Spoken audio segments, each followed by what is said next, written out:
अइले बरियतिया कदम तर बगिया के ओझल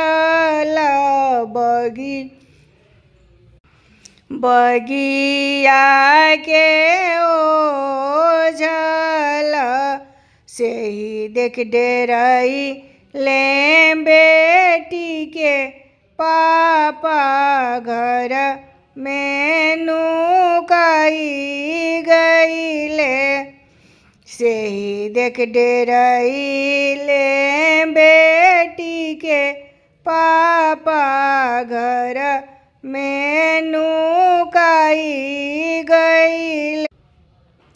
घर में से बोलेली कवन बेटी काहे पापा जी नुका गईनी, काहे पापा जी नुका गईनी। दुआरा सजन लोग ठाड़ अंग्रेजी बाजा बाजेला।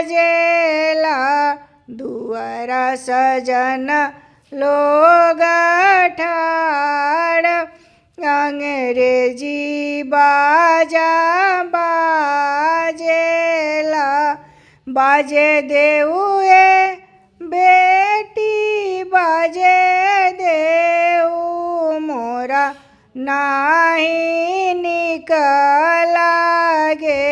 मोरा रे दहेज वाके सोच समधि देखी डर लागे। मोरा रे दहेज वाके सोच समधि देखी डर